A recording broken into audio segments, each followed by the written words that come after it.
right. All right. Why don't we get started as folks are diving in? So good morning, afternoon, evening, depending on where you are.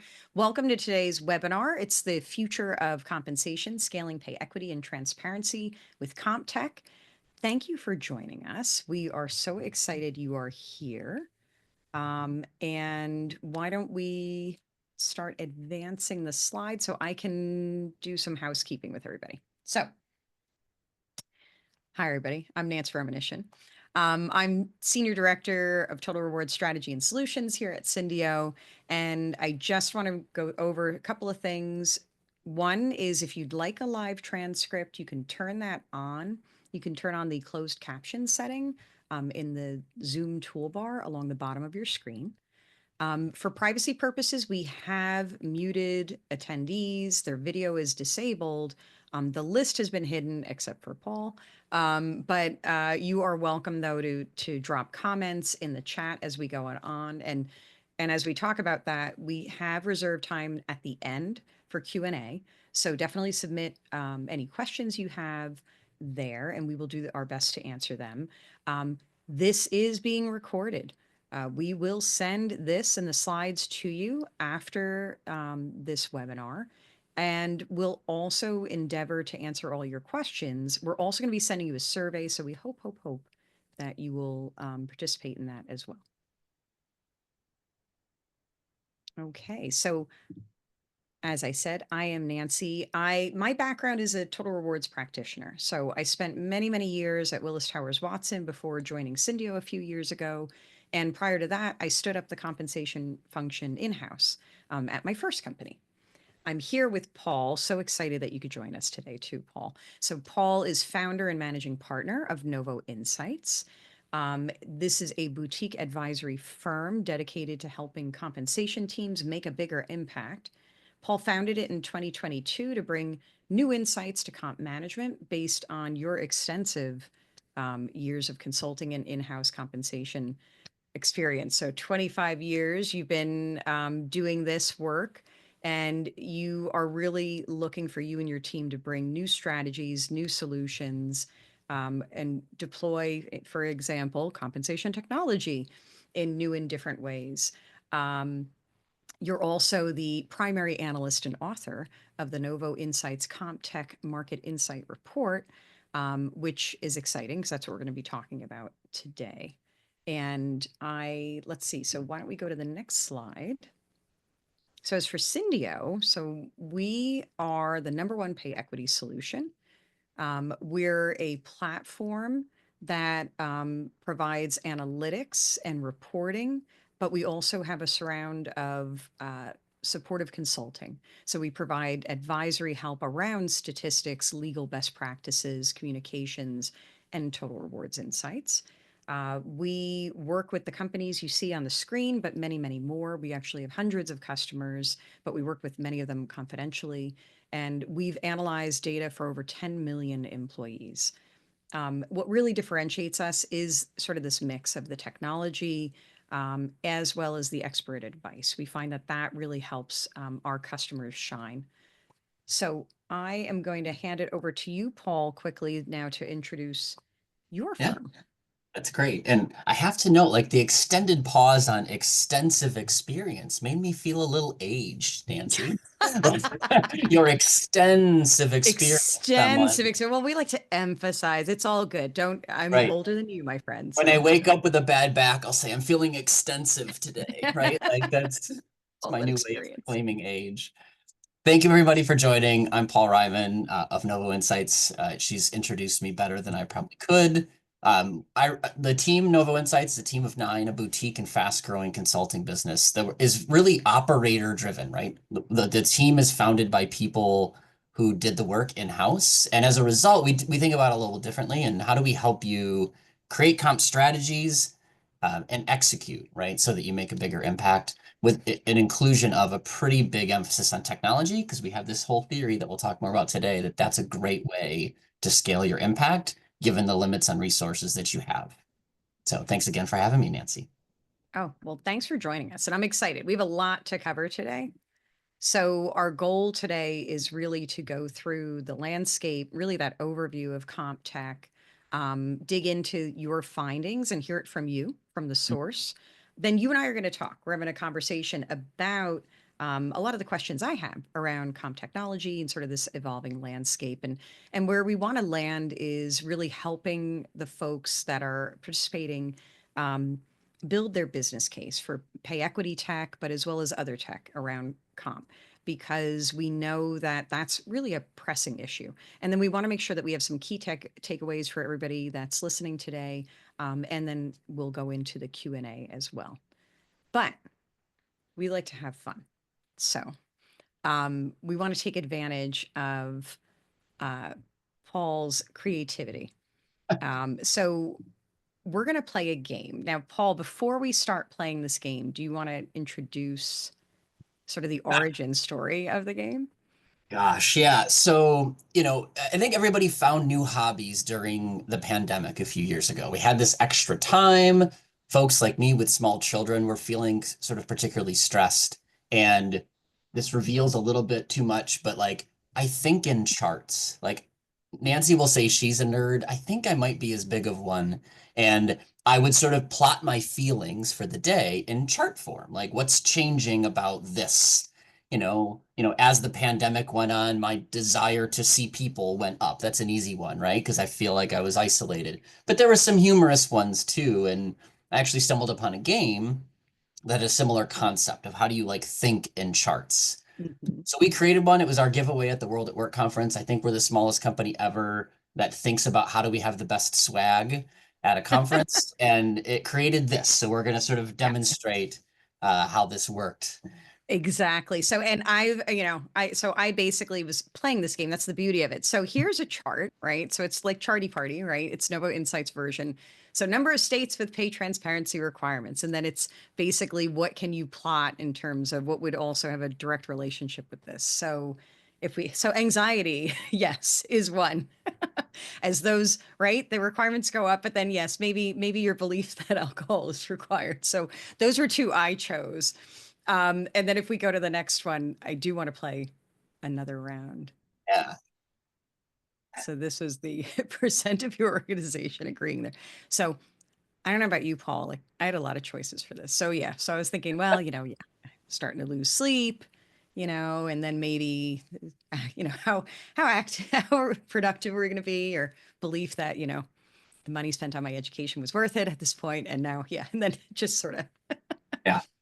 I keep live on my desk every day, right? And I use it as sort of how am I feeling about the world of pay right now? So mine literally today is as the percent of your organization in sales roles increases, it's sales comp season.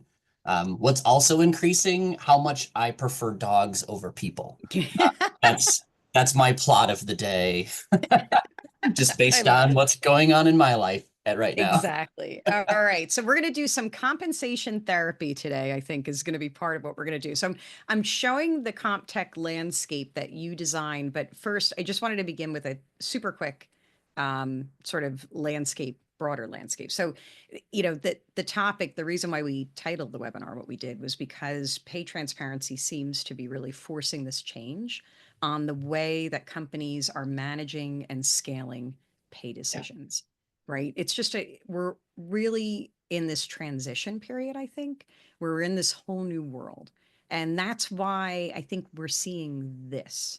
Mhm. So, would love you to spend a little time just teeing us up for Yeah. kind of the origin of this, and then we can go into those findings. Yeah. Yeah. I appreciate that. So, you know, prior to founding Novo Insights, I was in an in-house operator role and found myself inundated with choices, right? Do I hire for this? Do I outsource this? Do I take up that offer for a meeting to talk about a technology play? There's just a lot of ways to think about what I could do. And it was really difficult for me to make decisions about like, how do I want this to scale and be managed? So one of the founding principles of Novo Insights is like, how do we help that comp leader think about that? And this infographic is now a year old. We update it every quarter. It's evolved a little bit too as we get feedback, and that's the nature of the beast. But if the way that this works is if you think about those words at the top, monitor, align, deliver, and engage, those are your jobs to be done as a comp person, right? You got to monitor the market, align your structures and the way you think about jobs to the market. There's some stuff you have to deliver, comp cycles, analytics, and you need to engage employees. So we start with that lens. Now, what tools are available to help me do that, right? And they end up organizing themselves into these categories, right? So that was the logic. That was sort of the story of this. Is let's, there was some bad stuff I had seen where it was like you're comparing things that aren't comparable, players that don't belong in the same conversation. Syndio is really good at a thing that it does. Let's not try to compare it to, somebody in job management that's doing your job description. They're not the same thing. So not all CompTech is created equal, and we wanted a way to organize that for people to think about. I have this problem, I have this challenge. Who should I be talking to? Never expected it to have as many logos as it does. But that's partly just the explosion of the landscape as more and more investment has come into it. Good for us. We have more choices, but we have to have a way to think about it. So that's what created the landscape. And then our desire was to, well, let's get feedback from the market. How are sort of comp people using technology? What matters? What doesn't? What's making an impact? What's not? And that's what led to the market insight survey that we conducted earlier this year. And it is such a fantastic survey. So one thing I was going to say,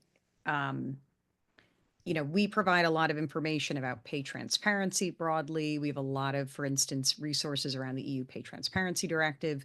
The survey too, we've been featuring it, and I encourage everybody to look at it, access it, get it, because it is really comprehensive. And what I loved was that, Paul, you began by organizing, kind of going deep on each of these key areas about what's really helpful and what was the feedback you were getting from the users themselves.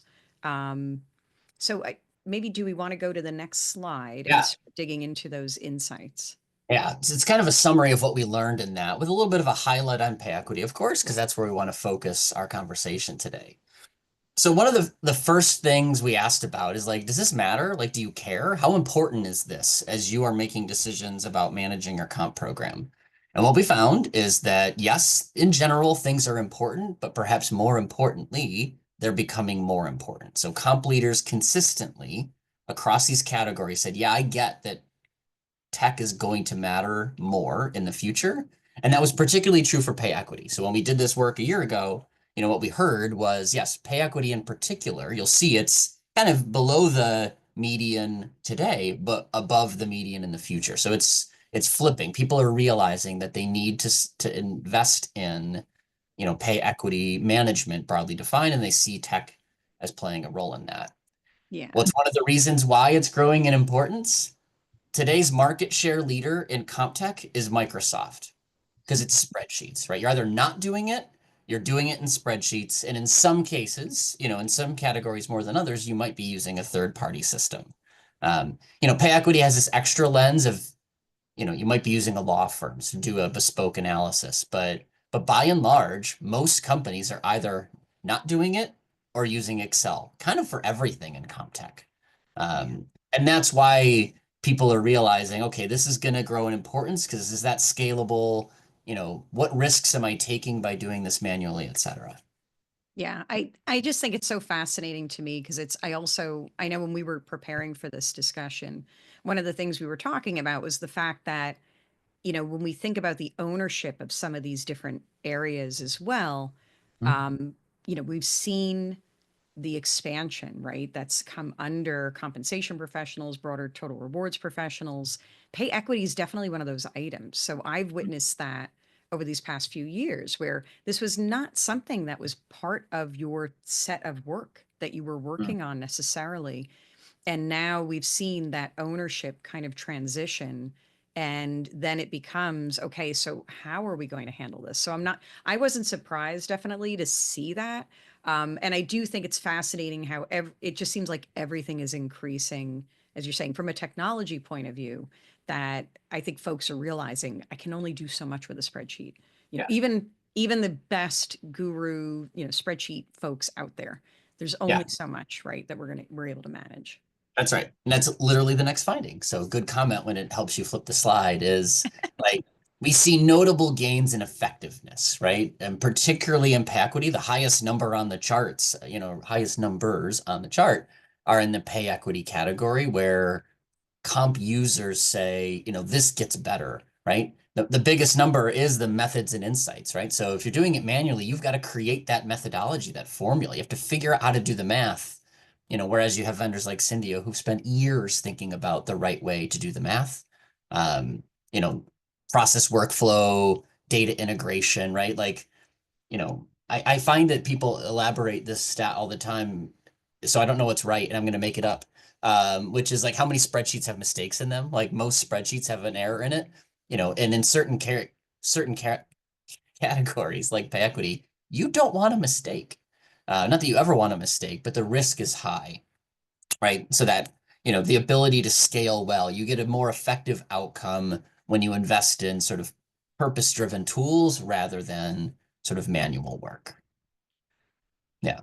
So as a result, what we find is people are on their shopping, right? Leaders are thinking about what are my options. So that's just what this says, lots of numbers and pretty bars on the page. But at the end of the day, call it more than half of non-tech users are looking for something across categories. Like, it is now the time that I should be investing, which is why we continue to cover the space and think about, how should comp professionals evaluate and consume, technology to do this more effectively.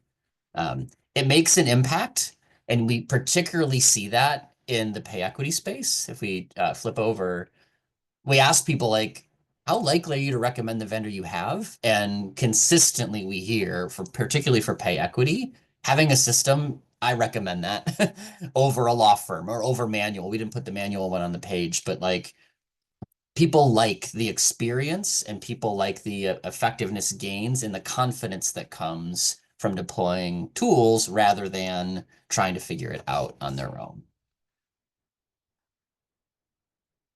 Oh, I think you muted yourself. There we go. Oh, there we go. Yeah, no, so and I mean, obviously shameless plug here for Syndio, but but it's true when we think about, a lot of our customers, again, when we think about who is bringing these capabilities in-house, the importance of it. I think you and I also talked about it's high risk work. So it is this thing that folks want to make sure that they're using something that is accurate, but also has the backing of the expertise, specifically for this area because it's so high risk, because it touches so many different stakeholders too, from reporting externally to talking one-on-one with employees. I mean, it really kind of it runs the gamut. So anyway, so we are again really excited about obviously Novo Insights findings, but we're going to take down the slides now and have a bit of a chat because we wanted to go deeper on your experiences. So again, looking at a survey like this, which I really haven't seen the likes of right anywhere. You really filled a much needed space when it comes to something like this. And as a practitioner, somebody with your extensive experience, no, I think it just has so much more value, right? One of the things that we talk about often is, how folks really think about compensation technology, how they regard, say, somebody who they trust, giving Mhm. them advice on compensation technology. And I think you and I have had this conversation where, practitioners like to hear from other practitioners. We want to, we trust one another, right? We trust the people that are who are in the trenches and who really understand our jobs to then say, should I prioritize this? Or I don't know, I don't know what I don't know. So, I mean, I'd love you to share with us some of the guidance you give your clients when they ask you for that advice and like, Mm. what is the journey? How do you advise them? What do you take them through?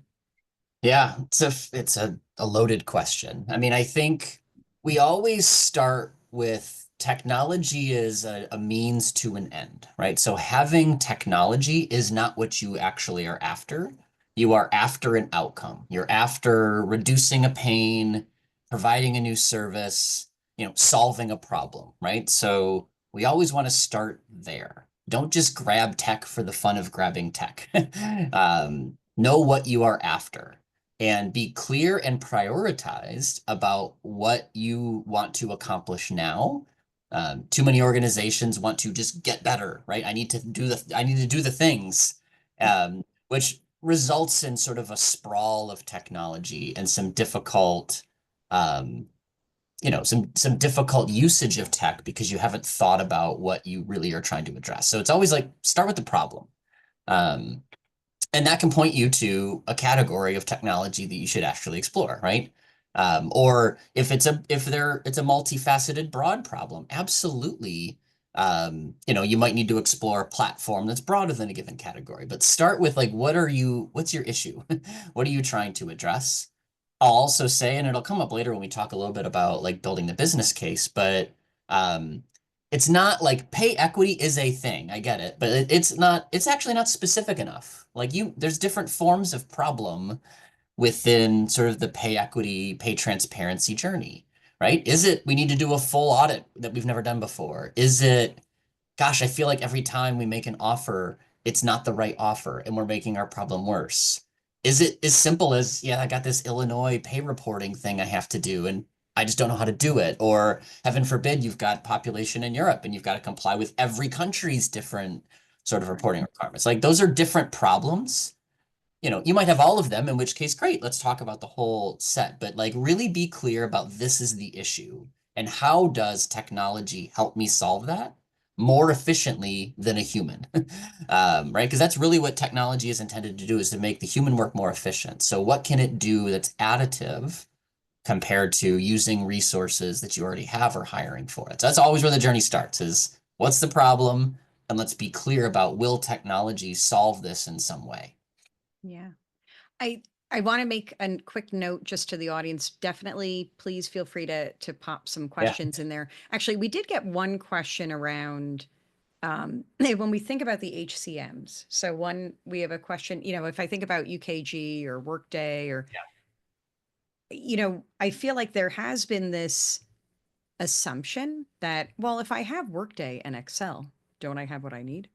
And I guess so I think there's, I think there, even though we know all of these great technologies continue to expand, and I Yeah. guess what I'd be interested in is how do you help people identify those problems? Do you take them through kind of like do you facilitate sort of a session with them Yeah. just to kind of say like, yeah, how Yep. exactly does it happen?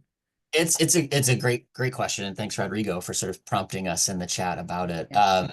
The Yes, like some of the HCM HRIS players absolutely bring capabilities that help the comp function, zero doubt. Um, and we often do say, well, why not your HCM and your HRIS? You're already paying for it in many Yep. cases. Users are comfortable with it. And it does solve sort of a data integration challenge that you can create when using more of a point solution strategy. Um, that said, I'll pick on Workday. I love Workday. I implemented it 3 times. We do a lot of work with Workday clients. So Workday people, if you're on the call, sorry, don't take this the wrong way, but like it works, but it's not going, you can produce some pink and blue bar charts for pay equity. It's not doing the work that you really want around pay equity. In your annual comp cycle, just to pick a different category, like it works. And I was a user of its comp cycle tool in every single stop I was at. But that's because I was solving for integration and sort of real-time issues that a third-party solution would create new challenges. And I didn't need some of the extra program design features that, separate technology can make more flexible and real for you. So it's like, yes, it should be on your radar. We don't put it on our landscape because it's like, it's really not the same as the bespoke and purpose-built CompTech tools. But it absolutely should be part of your inquiry, is what can I address with an existing technology before you look to expand your footprint? We find most people expand pretty quick, but it's definitely a step in the process. Yeah, and I think that's where the whole pay transparency challenge Mhm. opportunity, kind of comes in, because I think that's what I'm finding is if we think Yeah. about pay transparency as this forcing function, right? All of a sudden, you are now bringing a whole new stakeholder into compensation design and management, Mhm. the employee. The employee was never part of any of the design decisions, not really. The engagement survey, do I feel like I'm paid what I should be paid? Nobody does. Anyway, but I mean, like, right? So you weren't really getting sort of input in that regard. You and I are both longtime consultants, so we would have that deck that we would present to our clients about, here are the different ways you can structure your ranges. Here are the different designs you can choose from. And this will serve you here and this will serve you there. Because at that time when we were consulting, you could do a one size fits all. You didn't have transparency. You didn't have people asking, wait, I'm a finance manager. Why am I in the same grade as the marketing manager? That makes Yeah. no sense to me because, and by the way, I'm looking up on Indeed and ZipRecruiter and I can see kind of what I should be paid and totally different. Like, explain that to me because I'm doing my own research. Like, so I think we're getting to this place where I think the traditional tools maybe and the way that our approaches were more one size fits all. They were less nuanced. They didn't require a lot of variation. So it was easy to manage maybe with one system. And I've been talking to a lot more companies now where they do have this portfolio of solutions depending on what their needs are, because they're actually doing the thing that we used to tell people to do, which was like segment your population. You should be paying them differently, right? You should have different compensation deals. And like Yeah. everybody, we seem to be at this place of readiness to talk about why the client facing role is going to have a different pay philosophy than the enabling function role. And like we all get that, right? Like this person's driving revenue. You're not, you're still really super important, but we're not going to incentivize you in the same Yeah. way, right? We're not there. Does that make sense? It does make sense, right? So I feel like in some respects that's awesome. In other respects, that means I have a lot of different plans and things I need to manage in different ways. And that's all before you have the wonderful, influx of regulatory. You have all Yeah. these regulatory agencies that all of a sudden now, like, hey, you know, we want to tell you what you're going to do. We're going to tell you, like EUPTD. It's pay transparency, it's career transparency, it's right to information. Yep. Let's just throw it all in. And by the way, that's the floor for the EU because each country can do their own thing. Yeah. So layer it in. So yeah, to me, like that level of complexity, Mhm. how do I scale that without technology solutions, right? I need something, but to your point, like there's this, I think, prioritization. So, and there's also this need for consistency. So like we Mm. think about when we think about our, say, our Payfinder tool where you're able to, that's new hire, transfer, promotion pay, you're able to set that. We talk about it as if you're having a comp analyst present during every comp decision, say outside of annual planning, right? And in order to maintain that consistency. But to your point, like that may not be important for an organization that doesn't have a lot of movement or, isn't operating in so many different areas or doesn't have a Doesn't lot of, have yeah, no discretion in the offer. Like I have some right? clients that it's like, this is the number. Like there's no negotiating or there's no discretion, right? So yeah, it's what's the issue and how do you make sure that you put the right expertise, human or technology probably being more scalable, Yeah. in the chair to do the job at the time. Absolutely. Yeah. Yeah. Do you do you have any advice for who should be part of that conversation? So like I imagine you're talking with Total Rewards teams. Like how do they take the conversation they're having with you to the next level? Maybe that'll segue us even into to building the Yeah, business. talking about business case. Yeah. Yeah. Yeah, I mean, very rarely do we get to spend money without some coalition. Let's put it that way, right? Got it. Um, and the most common answer is someone in finance has to say yes, and someone in IT has to not say no. So let me unpack that a bit, right? Like the power of the purse ultimately is in the budget. You might be able to fund it yourself, but in most cases, these are extraordinary type items that there's a capital planning process. So there's a special budget request. So that's sort of one direction you have to go. Is like, how am I going to talk to the CFO, some, FP&A leader, whatever the person is, about why we should do this. We'll talk more about that. Well, we won't necessarily talk about that. And then IT has to not say no. I say that differently for a reason, which is they're not the power of the purse. It's more there needs to not be something you're going to break, right? Right. In the tech stack or in the security, posture of the organization, right? So there's a stakeholder role there, and they need to be part of your party, but they're not necessarily the one you have to influence in quite the same way. The vendors have to influence them that, yeah, trust us, we are SOC compliant and, Yep. have all the right procedures. So and there might be other business stakeholders, of course, but like those are the two that always show up when we're talking with people about CompTech. And the CFO is the harder one I have found because all y'all are pretty darn good at like talking the security game. And, CompTech is not a heavily integrated like system environment. Like, yeah, some people data moves one way or moves the other, but people are actually really easy to integrate because there's Mhm. one at a time, essentially, right? Like compared to transactions or other things, Right. invoice lines that other systems worry about. So technology tends to worry less about that. They worry more about security, and the ecosystem here is pretty good at security.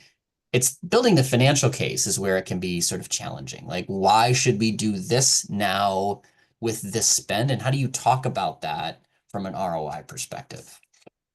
Yeah, I know yeah, so we had talked about that.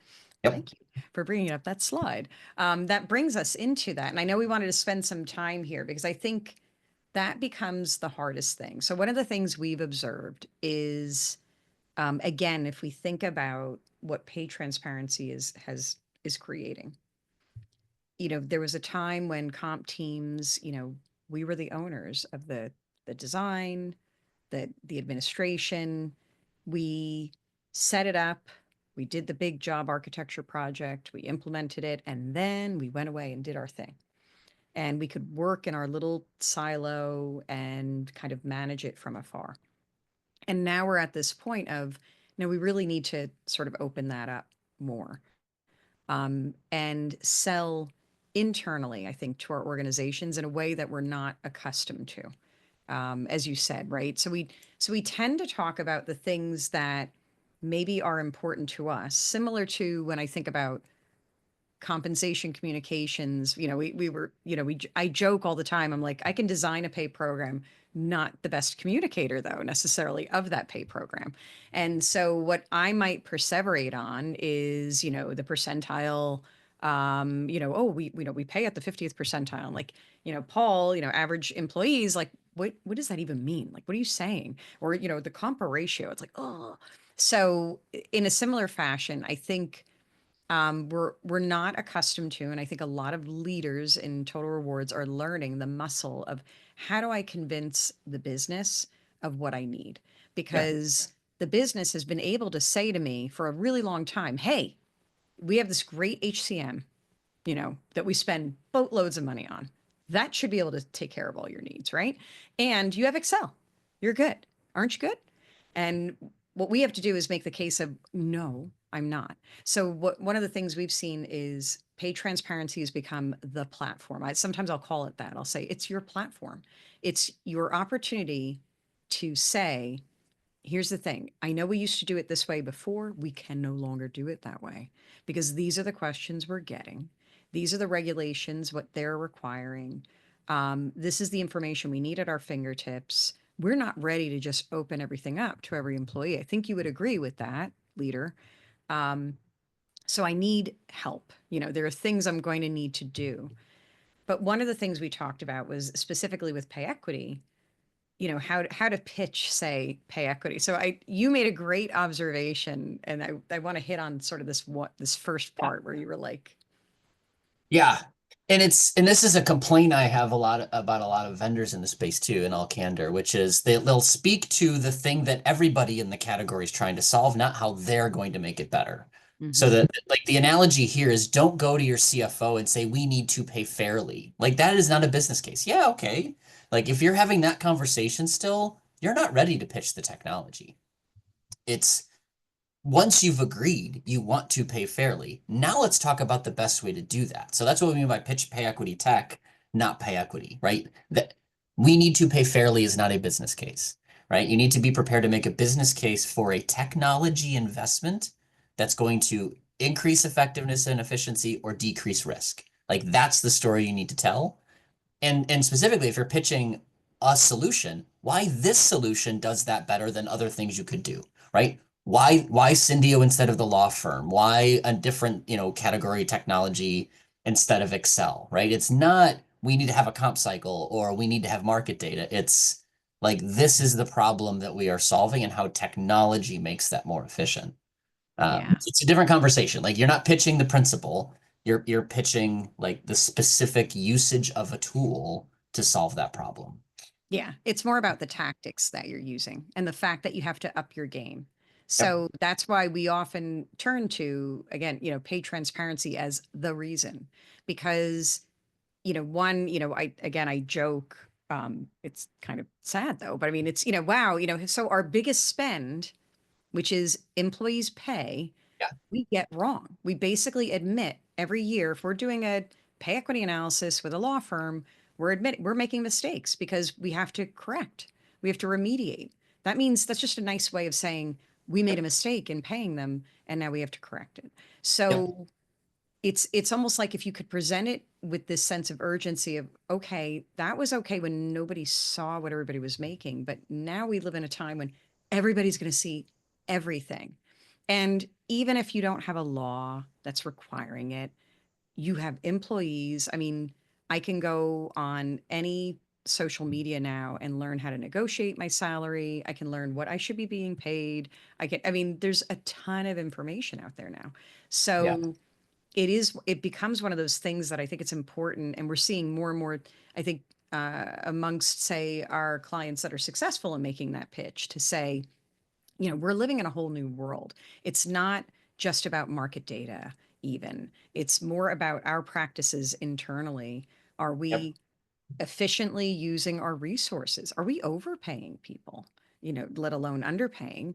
Are we being effective? Are we getting the most return on the investment? As we talk about maybe segmenting our organization, differentiating rewards, are we doing enough differentiation? And by the way, everybody's talking to each other. Everybody knows what everybody's being paid. Let's just go in with that assumption. So before we, if we want to mitigate risk in terms of lawsuits, if or mitigate the risk of losing people. Yeah. Or you and I even talked about brand reputation. If we want to mitigate that risk, Yep. you know, those are the things that we have to kind of bring to the fore and I think bring to life. So I think that brings us to that middle one, which is positioning sort of the impact relevant to the business. So we've talked about some of the recent Yeah. cases, right? And I think it's, when we think about brand, for example, there are brands that can well afford that lawsuit, but I liked how Yeah. you put it. You're like, Yeah. Well, it kind of mixes the last two to an extent, right? But, a pitch that I see being successful is, whatever, we're spending $100 million on payroll, right? And we want to make sure we're doing that right. It's an insurance policy. That's sort of the context. Like, here's the number that's kind right, of out there. And, let's all agree that if we get this wrong, it can have some impact. Maybe we lose a person, maybe two people, maybe a lot of people. We don't know. Um, for Disney, I don't think the 45 million, I shouldn't have said their name out loud. For the company with the mouse, um, I don't think the $45 million was their problem. I think it's the reputational harm that was their problem. For the logo that pops up every time I try to search something on the internet, I don't think the $100 million was their problem. I think it's the reputational harm. And is it plausible to think that somebody didn't accept an offer and as a result there was a vacancy? Or somebody said, "Oh, I can't believe my employer did that," and they were more interested in leaving, right? So people can understand attrition, slow hiring, reputational risk. Using those words works, right? And talking about that. We're not a big fan of ROIs that are overly inflated. Well, we're going to decrease attrition from 18% to 16% with this pay equity and solution. You'll never be able to prove it. And most CFOs will look at that and say, yeah, but, right? Um, so we tend to do it more the opposite, which is, when making the business case, all we have to do is save 3 people and it pays for this, right? Using a cost of attrition number that people will use. Or, when we work with Salesforce's vacancy is really expensive, right? So we'll say, all we have to do is fill this job one, month faster, and that produces this much more for us, right? So, using that kind of language, if this can occur, it pays for itself. Don't say it's Yeah. going to have a 870 bazillion% ROI. Like, keep it Right. real and put in perspective. Like, we're not talking about bazillions of dollars. We're talking about an investment with clear line of sight to impact if only minimal things actually occur as a result of this investment. Yeah, I love that. I think that goes to one of the ways that we were talking about how you contextualize sort of say the cost of the technology, the investment you're making. What is its cost compared to, say, a fraction of your payroll budget? Because if you're able to more efficiently manage your payroll budget, even a fraction of that is significant for your operation. And then you juxtapose the investment in that technology next to that, and it's very tiny. So Yeah, those are things. The other thing I would say too, we've seen successful is really socialize this and your plan with the other areas within HR. mm, So again, I go back to our Payfinder um, solution, which is all about, say, that the recruitment, you have to implement that with your recruiters, with the talent acquisition team. They want it. I mean, and it's a great, we've seen great collaboration. But one of the things it requires, right, is of course change management, for the adoption. And the beauty of it, though, is we have customers that have had, say, case studies where they're able to actually point to over time, this is the savings, we had. So yes, on the one hand, we expected to save on remediation costs, right? Great. We have a 25% savings on having to, we don't have to correct as many mistakes. We're not making as many mistakes. Yay, us. yeah, But the thing that they didn't expect was they actually saw a reduction in time to fill. mm, And that, like you're saying, the length of time for filling that role, that was valuable for them. And even though they were asking the recruiters to go into a new system, to use a new software, to make those decisions, they were able to scale again yeah, better compensation decision yep, making, right? yep, And it had that result. So I think those are things that really partnering across HR to say, maybe shop your business case around. yeah, Hey, I'm yes, I'm doing this for our total rewards team, our comp team, but comp, when we think about everything that total rewards impacts, we impact the whole of the rest of HR because we're the ones that, we yeah, we identify the jobs, level the jobs, categorize them, put pay around them, all of those decisions. We even outline what performance metrics, right? How they're measured. The rest of HR is really leaning on total rewards. So I think it's worth too, like, chopping it around, talking with them about what are ways that this is not just going to help us, it's going to help, yeah. the rest of our team. So I think those are Yeah. valuable things. No, totally. The like hiring an example is a really good one where we've seen some interesting realized business benefits for change in that area. This is not, it's not Payfinder. It's more just it was a what do you post strategy. Yeah. So I worked with a client, it was one of the very early clients of Novo Insights when we founded ourselves a couple of years ago, that was posting a pretty wide range when they posted for a job. Um, and they had good data around, well, what's our typical kind of higher in comp ratio, right? Like, where do we tend to hire in the range? Shocking, it's above the middle of that pretty wide range because people see a range because they were posting it. They want towards the high end of it. Um, Super simple nudge. Well, don't post the whole range, post half of it.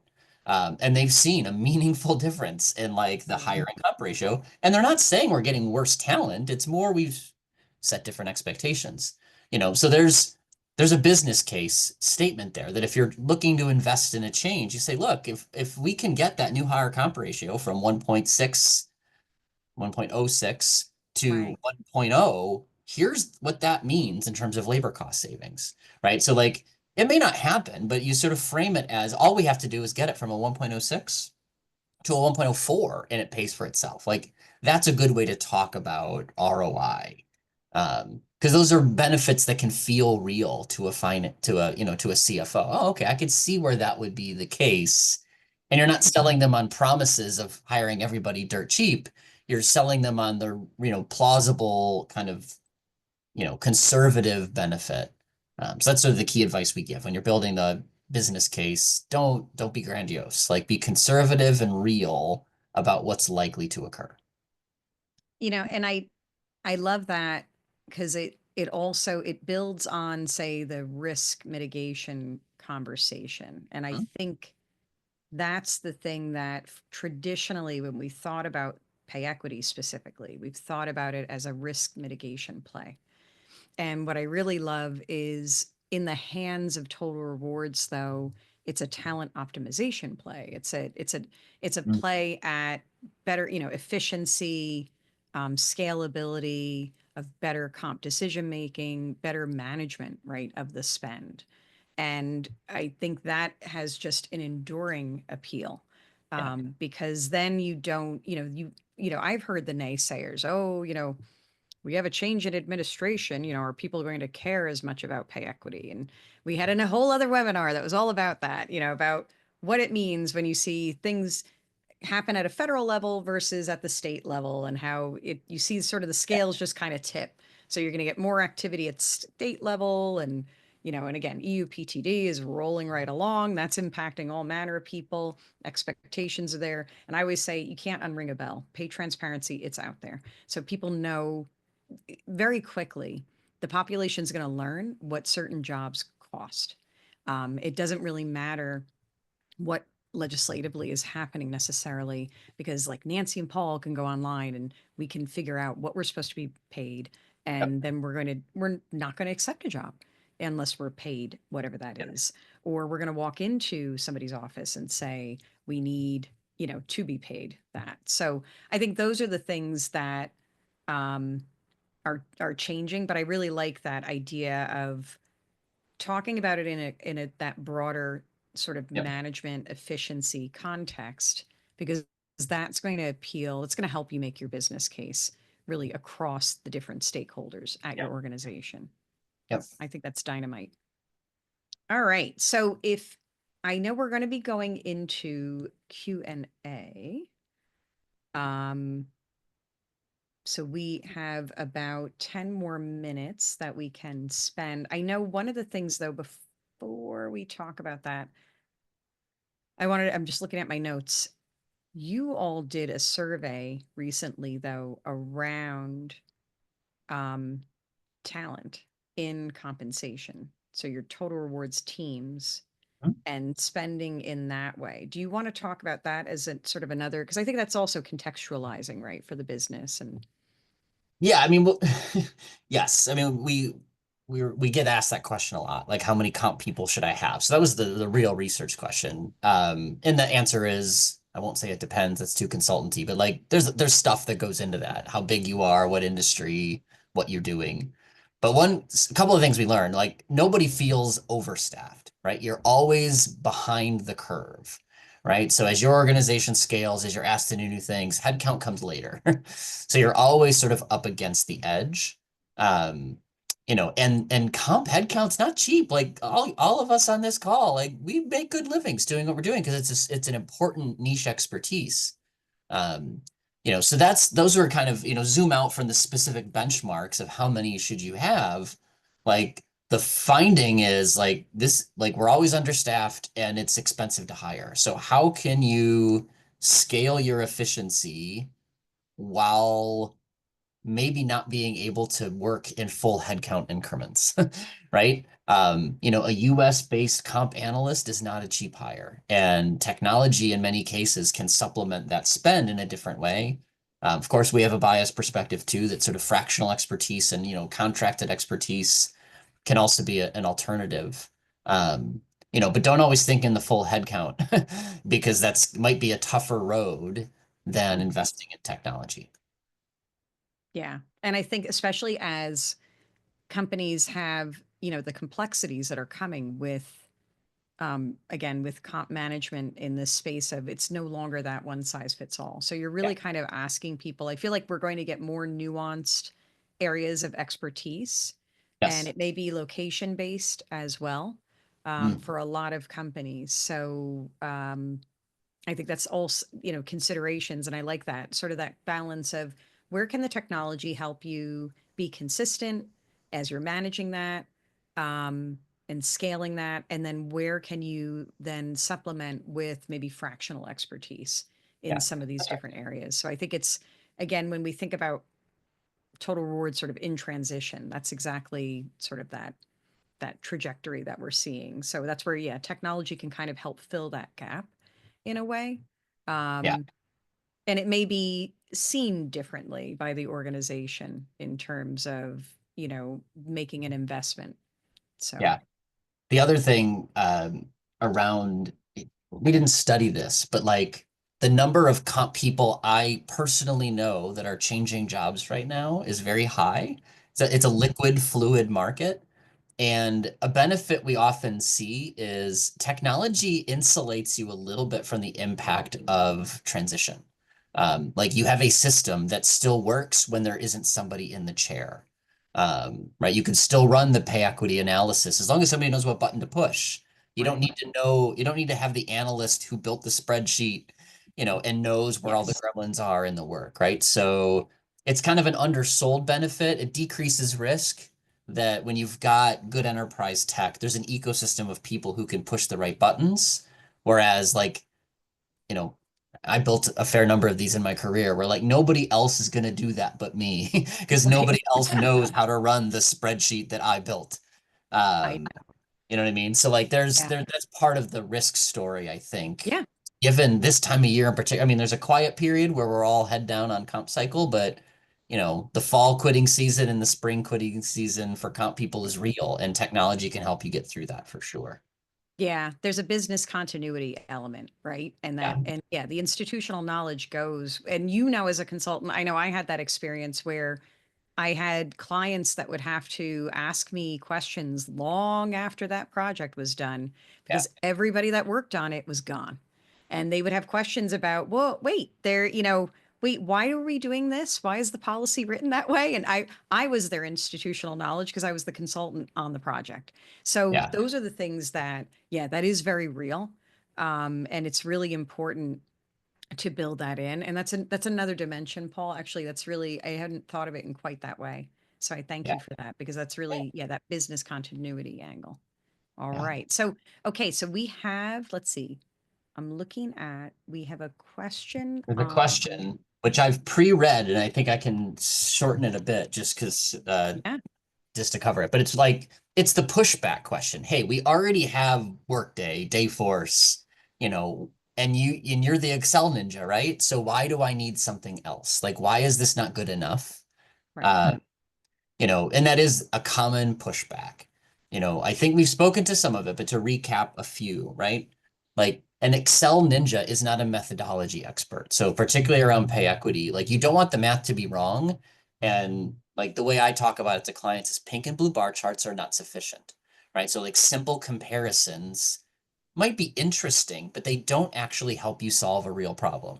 You need to understand like the control factors, who should be compared to one another versus who does that bar chart happen to compare to one another.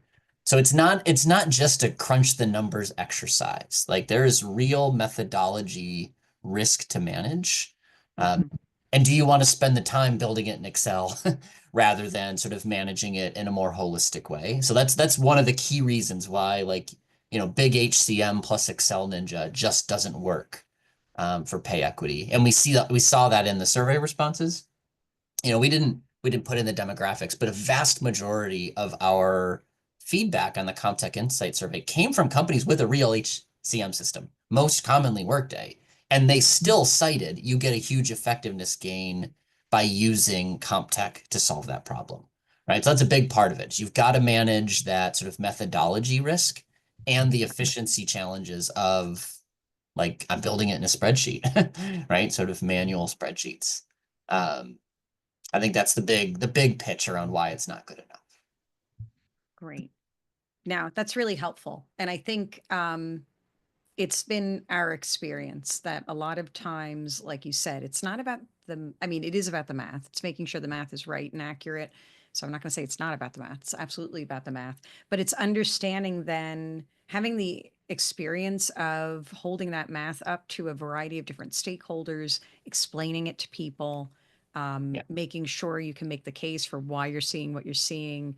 And those conversations just are ongoing, and you need that experience to kind of understand where people are coming from, bring them through that understanding, really educate. A lot of, I know what we do at Syndio is we educate a lot, whether it's the user with we have a Syndio University. We have a lot of built-in sort of functionality to help the user understand things, or it's bringing together, leadership, speaking at board meetings or speaking at an all hands or providing our customers with, the stuff that they need to do that. So that's, I think that just goes right with it. Like you said, it's making sure you have that level of expertise. I mean, nothing's more emotional, right, than pay. And so Yeah. I think that's, that it's, as we know. Yeah.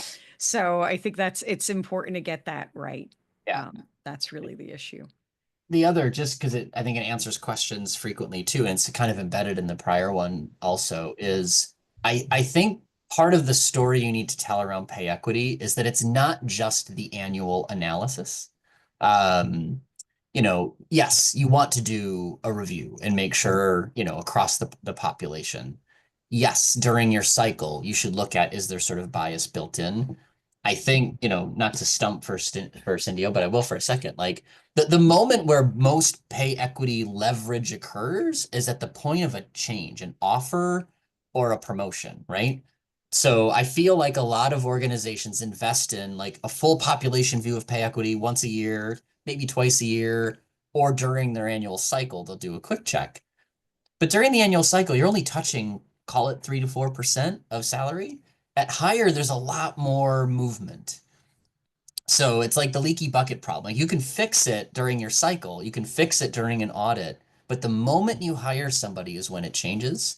So as you're talking about the root cause of any sort of pay equity risk, that's where you need to spend more attention or spend more time than I think people have in the past. Is like, how are we approaching the offer and putting the right expertise, the right guidelines, the right ways of thinking? So some are right-minded here, but I find a lot of organizations will invest a ton of money in an annual review, but let managers kind of do whatever they want at hire. And you're just going to have to keep doing that annual review and fixing things if you leave a little bit too much unfettered discretion at the point of hire. So that's sort of another why do you need something else, is because your system's not sort of addressing that root cause.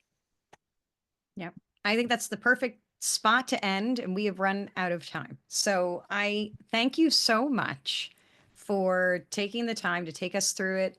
And then folks that have joined us, thank you for joining us. You will get a recording, you will get the materials, and I highly encourage you to go to Novo Insights, check out that survey. But thank you so much for joining us all today. Thank you. Thanks for having me, Nancy. No problem.